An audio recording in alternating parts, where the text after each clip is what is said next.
Hey there, and welcome back to another episode of Email Marketing Mastery, where today we're going to talk about spam traps.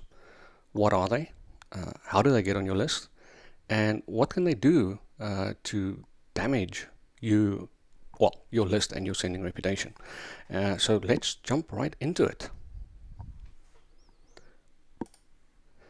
Right, so let's look at the definition of a spam trap. Right, so a spam trap is an address which does not belong to an actual person, but is used as part of a system generally intended to gather evidence indicating pure execution of best practices by list owners. I know that's a very formal definition, but we're going to get into a bit more detail and break that down for you. Right, so these email addresses are owned by different players in the field, right? So some spam traps are owned by reputation monitoring systems, ranging from DNSPLs, and again, we'll get into a lot more detail on what exactly these are, actually next week when we talk about blacklists. So anyway, like DNSPLs, like SpamHouse, to spam virus security filtering companies such as Proofpoint, to deliverability toolset providers such as Validity, who now owns ReturnPath, or 250OK, to the actual mailbox providers. So what all of these spam traps have in common is that they receive all messages sent to them. Now remember, we spoke about this before, where we said that you get these catch-all domains, right? That'll accept any message that's sent to it, and that's exactly what these do, right? They will accept any to address at the domain. Right. So what all these spam traps have in common is that they receive all messages sent to them, but there is no real person there to receive those messages. All messages received are generally going into an automated system for either classification and or manual review of those messages. So why should you care about spam traps? You may already send email to spam traps and not even know about it. Depending on the type of trap, having even one spam trap on your mailing list can significantly impact your ability to get your emails into the inboxes of your subscribers. So if you're sending email to spam traps, it is considered an indicator that you have used bad practices to collect email addresses, or at the very least, you did not do a good job of keeping your list clean. And we're going to touch on that a little bit.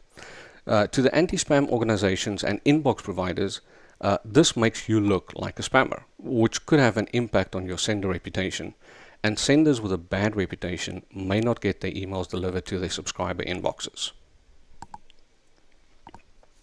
So let's have a quick look at some of the different types of spam traps. Right, so the first kind is a pristine trap. Right, so some spam traps have never been used before in the history of the internet.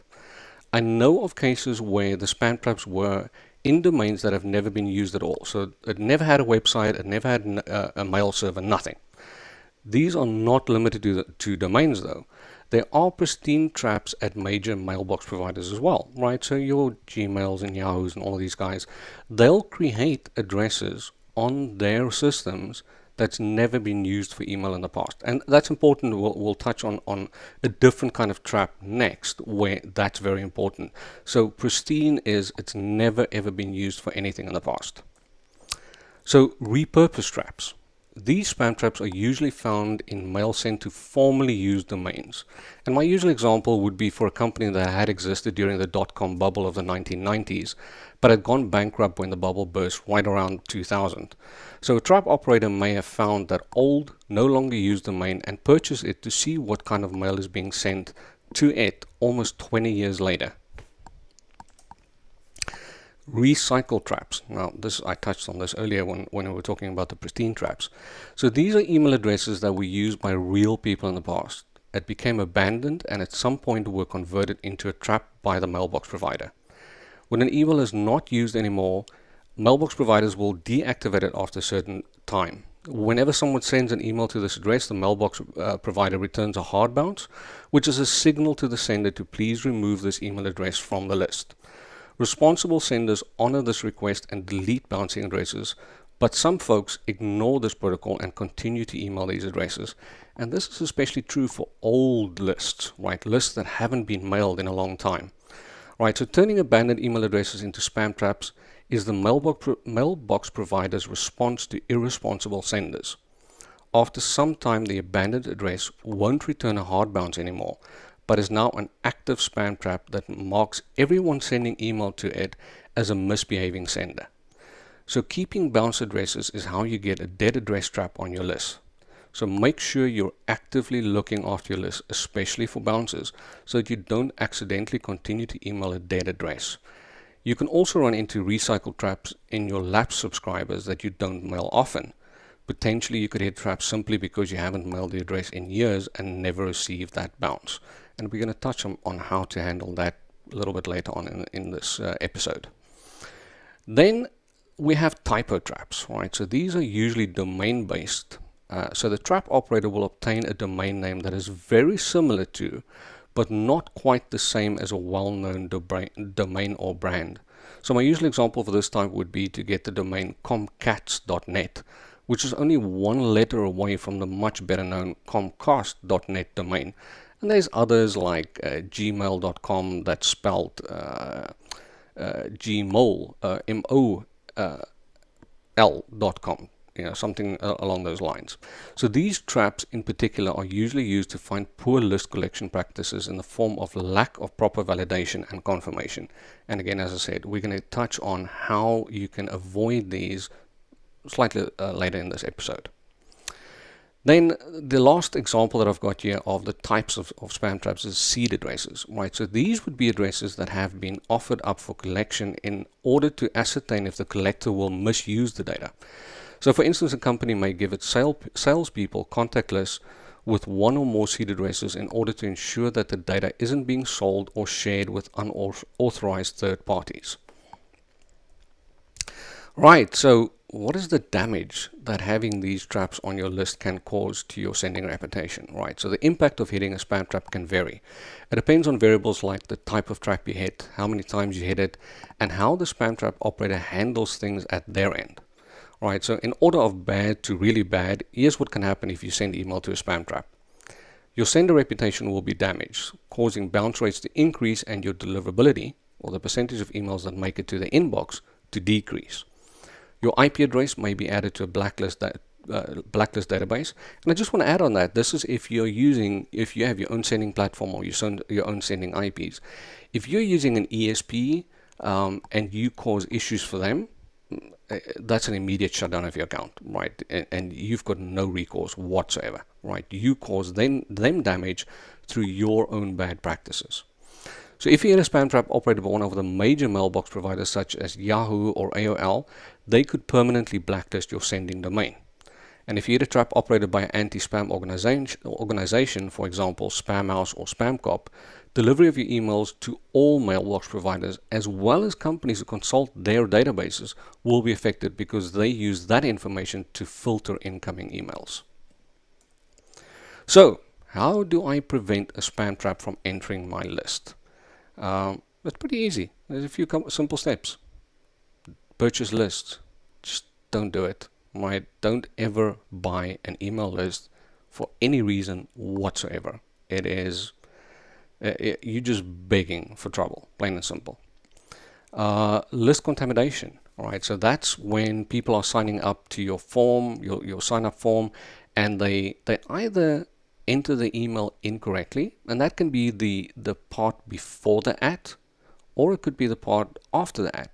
So let's say, for instance, I'm entering at gmail.com, but I accidentally enter Richard at gmail.com instead of Richler at gmail.com. Almost guaranteed there's a Richard, right? So that's going to the wrong person. But I could then, for instance, enter Richlu at gmail.com, and I enter Richlu at gmail.com,